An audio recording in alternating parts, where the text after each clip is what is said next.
I got a lot to say about this one.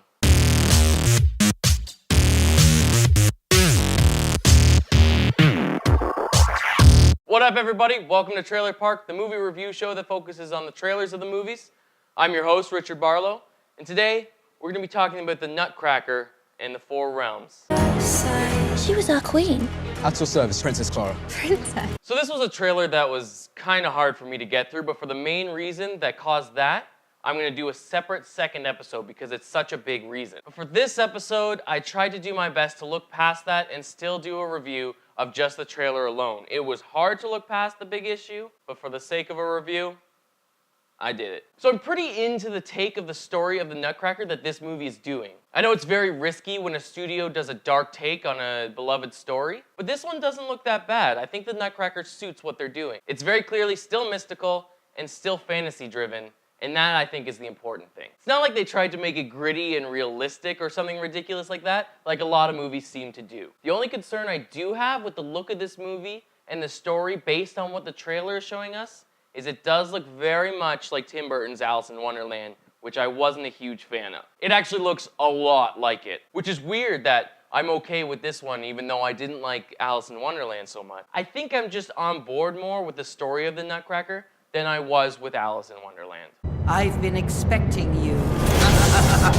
A thing I really like seeing in this trailer, and it had a big influence on me being okay with what I was seeing, is the fact that they still included elements of an orchestra and a ballerina. Even if it's just those two little bits that we saw in the trailer, and there's not much more in the movie, that's still okay because they still paid respect to the source material and put those references in there. And that makes me happy. Another good thing that this trailer shows, but also kind of confuses me at the same time, is Helen Mirren as the villain. Now, I'm definitely on board with Helen Mirren playing the villain. Anything with Helen Mirren is great. But she plays Mother Ginger, which confuses me because I don't know who that is. At first, I thought it was this movie's take on the Mouse King, but then I looked it up on IMDb, and it has Lil Buck playing the Mouse King, so that can't be it. Now, I'm not totally familiar with the story of the Nutcracker, so don't yell at me if Mother Ginger is a character that's normally in there, but as far as I know, she's not. So as much as I'm on board with Helen Mirren playing the villain, I just don't know who she is. Mother Ginger wants to rule the realms.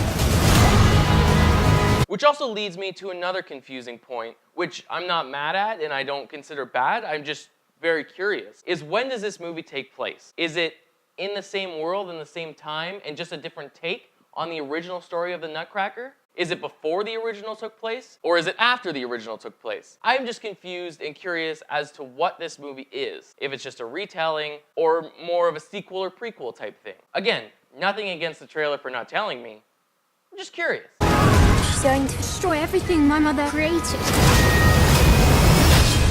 One thing that might not be bad, but might be really bad, is Keira Knightley. Now, I like Keira Knightley, but the voice that she's doing is a character choice that she made. Now, it makes sense because she's playing the Sugar Plum Fairy, so the voice isn't anything crazy for that character. I just kind of hope she doesn't have to talk that much in the movie or she doesn't have any long monologues because I think it's going to get annoying pretty quick. Your mother created our world.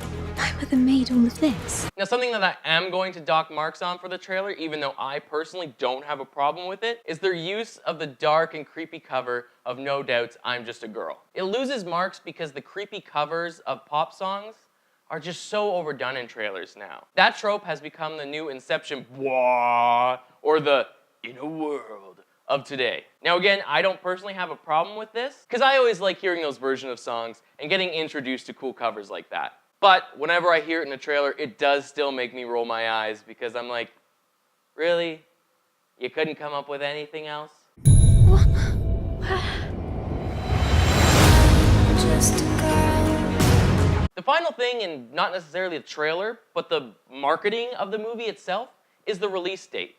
This movie comes out November 2nd, just 2 days after Halloween, and this is a Christmas movie. So it's a pretty drastic shift in holidays. I don't know if people are going to be ready for a Christmas movie that soon. Disney's other movie, Wreck-It Ralph 2, comes out on November 21st. I think maybe it would have been a good move to have these two movies trade release date schedules. Wreck-It Ralph would pretty much work at any time, and then it brings the Christmas movie closer to the holiday season. November 22nd is actually normally when most Santa Claus parades start happening, So it would be a nice family holiday event to go to the Santa Claus parade and then go see the Nutcracker. I think that would be lovely. But you can't do that now.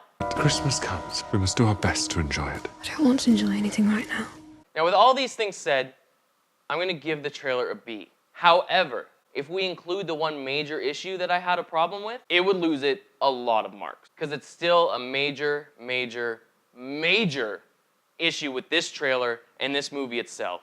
So much so that I honestly don't know if I even want to go see it. An issue so big that I'm going to do a whole separate episode just to discuss that. I do think it's a very important issue to discuss, so please join me on part 2 of my review of Disney's The Nutcracker and the Four Realms. And as always, feel free in the comments to let me know what trailer you think I should review. And don't forget to hit that subscribe button so you can be notified when new videos hit. And of course, I'm on social media.